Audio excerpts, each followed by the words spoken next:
So Oscar gets a nice chunk of change. But I think the third bandit just goes for Boyd, because, yeah, Boyd's just a scrub.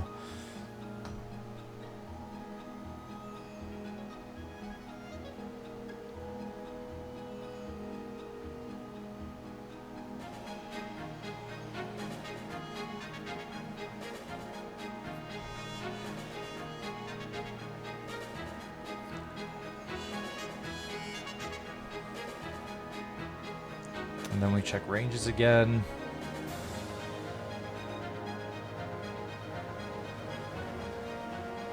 And of course, I need to make sure that Titania is not soaking up too much of the fun. That's muy importante.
And then figure Boyd can have some breadcrumbs here and there.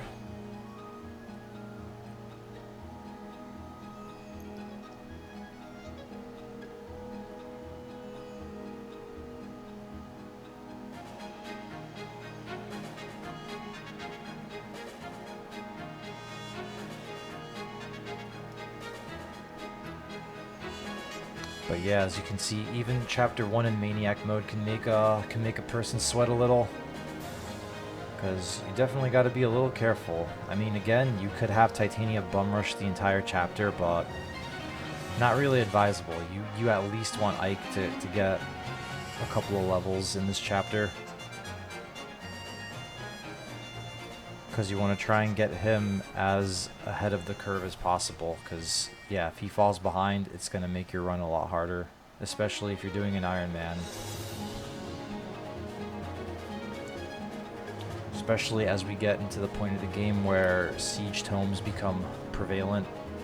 You wouldn't want a level 3 Ike in chapters where the enemies just have siege tome after siege tome that can just one-shot him.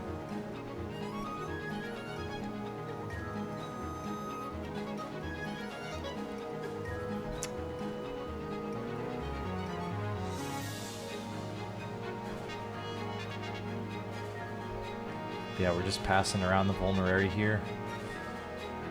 Everyone's getting some love. Some of that puff healing, you know?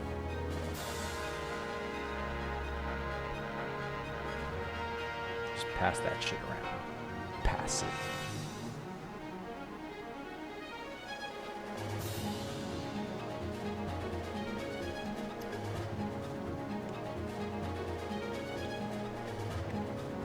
And then for Titania, I decide to use the Seraph Robe on her because, as I've said earlier, it's very important that she stays alive, because if she doesn't, the run might as well be over if she dies within like the first half of the game. Like, I want to say within the first like 12 chapters. So a Seraph Robe definitely helps her take on those hordes of units that are going to be thrown at you in Maniac mode. Not only that, but it's just a little MOBA philosophy that I follow from my League of Legends days, where you ideally just want to make your strongest teammates even stronger. Like, you don't want to help the people on your team that are already like playing like shit or being weak. Like, you want to just keep on snowballing the players that are doing really well. So I'm applying that concept to Fire Emblem in this case by giving Titania the Seraph Robe without even thinking about it. Now, yeah, I could have given it to Ike. Ike would have been a good second choice, especially because his base HP sucks. Like, Ike could have been good because it gives me a little more flexibility with him, but I feel like the Seraph Robe is going to be more handy with Titania because she's going to be likelier to go into like those mobs of enemies and just tank like a bunch of guys at once. And even though she's only getting chipped for like 3, 5, 6 damage most of the time, that can still add up. And then before you know it, Titania is just too low to like continue tanking or whatever, or maybe she ends up dying, but the 7 HP from the Seraph Robe could have came in clutch. So yeah, that's my little logic with using the Seraph Robe on Titania, because some people will see it as troll, but really she scales pretty well anyways. Like, if I recall, her growths are good and she scales pretty well into the late game anyways, even with her I guess relatively low base stats for as far as like being an already promoted unit goes. She still grows pretty well, and you could use her for the entire game.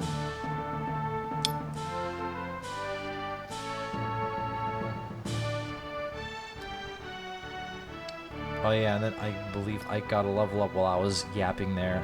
And yeah, he got another speed level up. This guy's been just getting speed level up so far. Which, you know, I'll take it. Means he'll double for more portions of the game.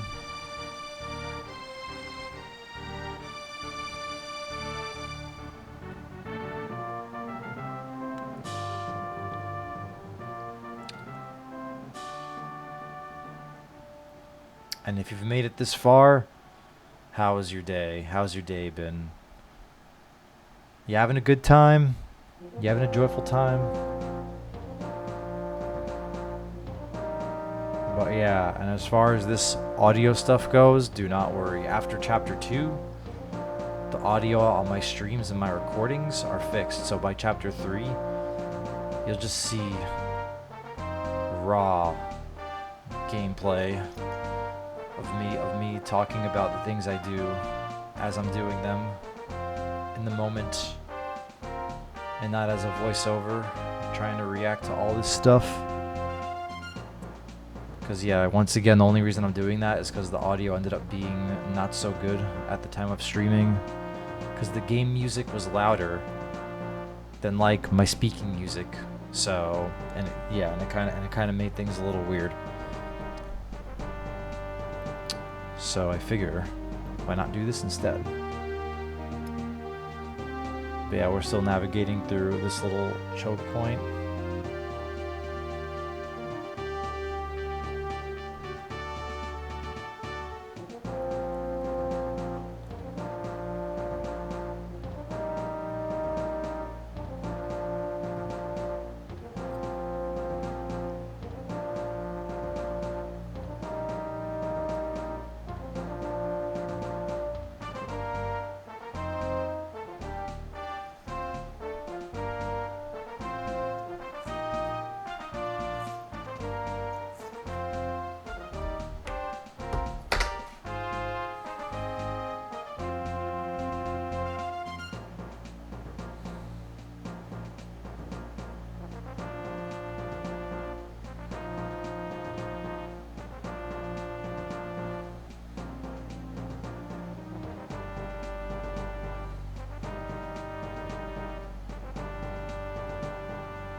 And then yeah, I just have Oscar tanking a bunch of guys. He's fighting a 3-front battle. Who knows? Will I get Oscar defeated in a future chapter? If that's the case, which chapter do you think Oscar will kick the bucket? Actually, as a matter of fact, when do you think my first casualty will happen? Let me know which chapter I'll get my first casualty. And if I were to make it past this run, how many units will survive? How many units will be retired to the graveyard, as they say?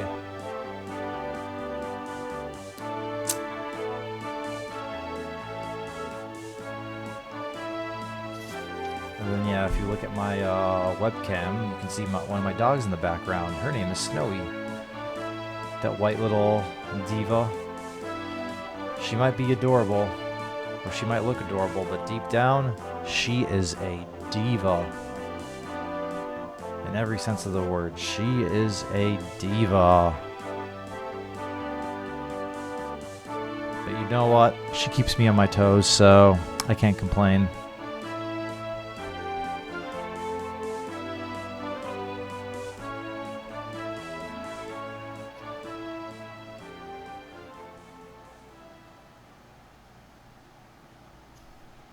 Once we get through this corridor, though, the rest of the chapter should be smooth sailing. It's just this little choke point that's gonna tie you up for most of the chapter. But even for Maniac mode, it's straightforward for the most part. You just have to think a little. You just have to think a little more, but it's still pretty straightforward. I would say 80% of your gameplay this chapter, though, is just gonna be chilling at this choke point.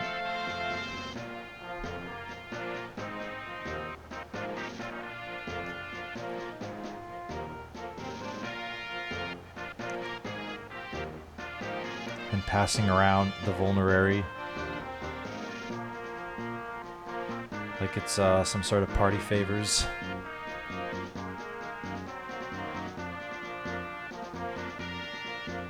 Like a lot of lips have touched that vulnerary at that point.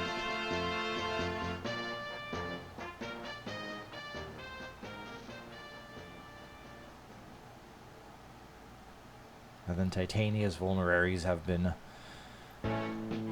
unused up until now.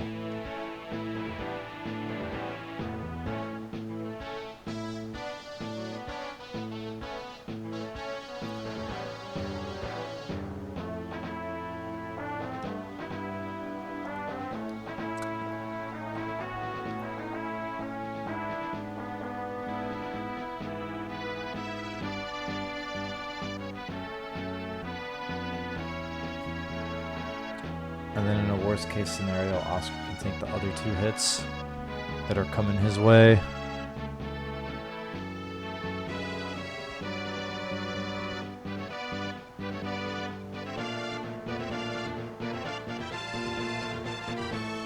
And then we get an Oscar level up. I thought that was a good level up. Strength, skill, and defense. The defense is pretty nice because he does end up, because, you know, ideally I'd like him to be in the front lines with Titania eventually. So, you know, the defense adds up because, you know, if he's getting hit by like 3-4 different enemies at the same time, that's collectively 3 to 4 less damage per turn. And that could be the difference of life and death. Which is crucial in a Maniac mode run, you know?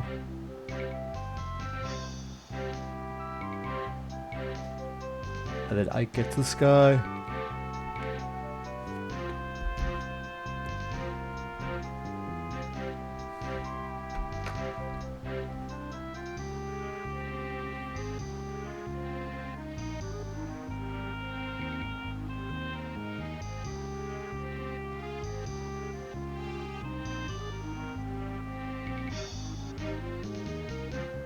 And then Boyd's just doing Boyd things.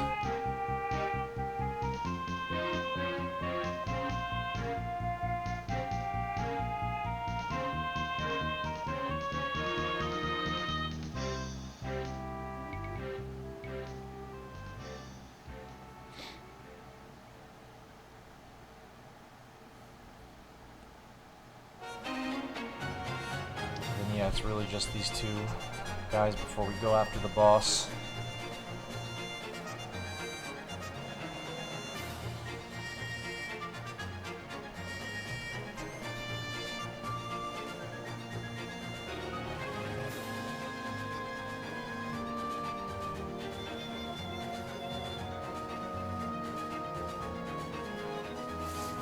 Of course, that Myrmidon has another iron sword. Even though Ike doesn't start with his 4 iron swords in Maniac mode, he still gets like a lot of swords in the early game. Because remember, the first village that we visited gave a steel sword. And then this guy's about to drop an iron sword, so he's gonna have 2 irons and a steel sword by the end of this chapter, which is a lot to work with in the early game, especially because these iron swords already come with a lot of uses.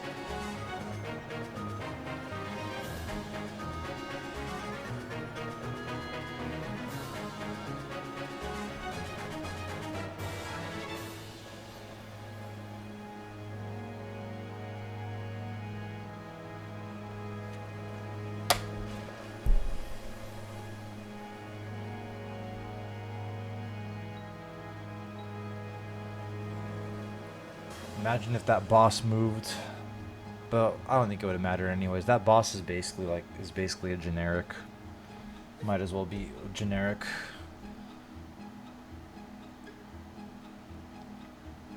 I like how these enemies will still throw themselves at units they do no damage to. Like, what's even the point of that? AI sure was a questionable thing back in the 2000s.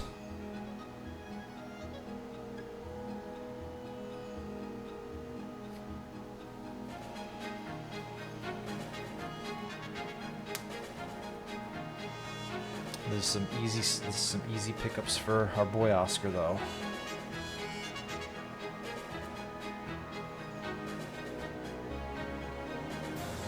Easy pickings.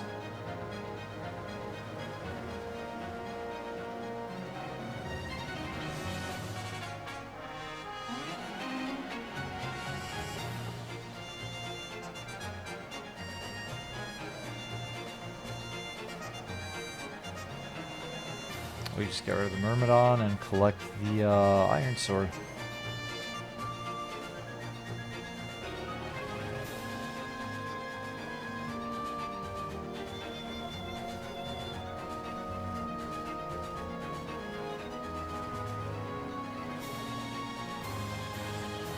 Okay, good. So I do have Ike try to get the kill from the fighter.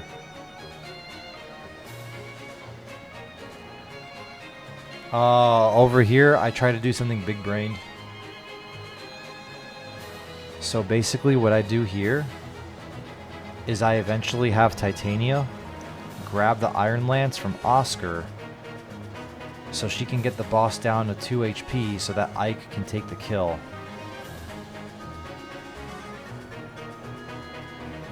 And you would think that this is a big brain move, but just wait and see as to what happens when I put that plan into action. And I'm sure most of you watching this are probably going to know what happens just based off of the way I'm talking about it. Because surely no one's going to die, right?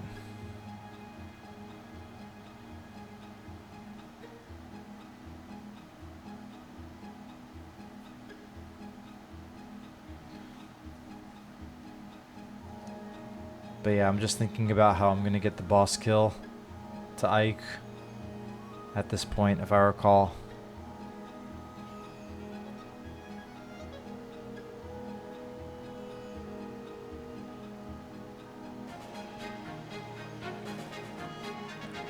There we go, I'm putting the plan to action. Getting an Iron Lance, then I canto back up to the boss.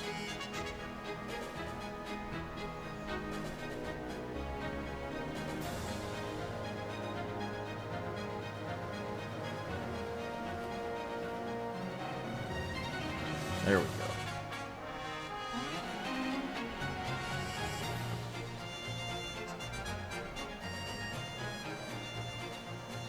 Clap that person. Sure, clapped him. Clap, clap, clap.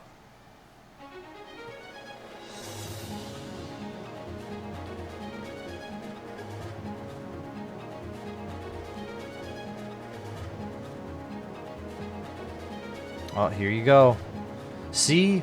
She crits the guy. She crits the boss. She crits the boss. You can even see my reaction on the webcam. She crits the boss. I was like, God damn it. All this big brain stuff, it's now all gone to waste. Because she got a 3% crit. Or whatever. Like, what are the odds? 3% chance of her getting the kill anyways.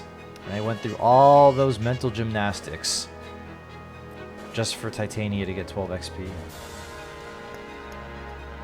Instead of Ike getting like 50 plus. But who knows, maybe it's for the better.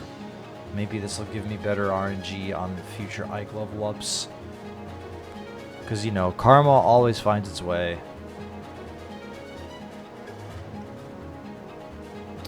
And on a side note, did you know that 1 trillion was wiped from the stock market today, or at least as of this recording, on June 23rd, 2026? A little bit of trivia for you.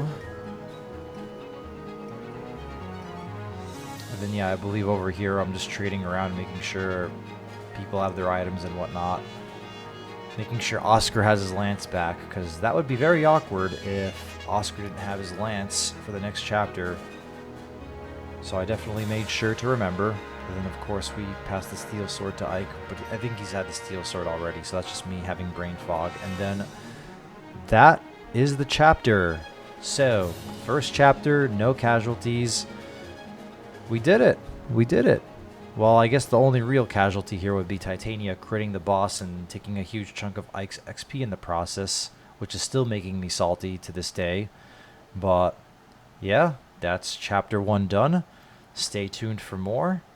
And there's only going to be one more chapter where I do these voiceover reactions or reaction style voiceovers or whatever. Because after chapter 2, the audios on my streams and my recordings are better, so you get to like see me in the moment, so to speak. So I'll catch you on the next one, and be sure to catch my stream, because I'll be streaming my Maniac mode run just to show you guys that it's possible, and hopefully I do not get a game over or a soft lock. Anyways, ciao for now.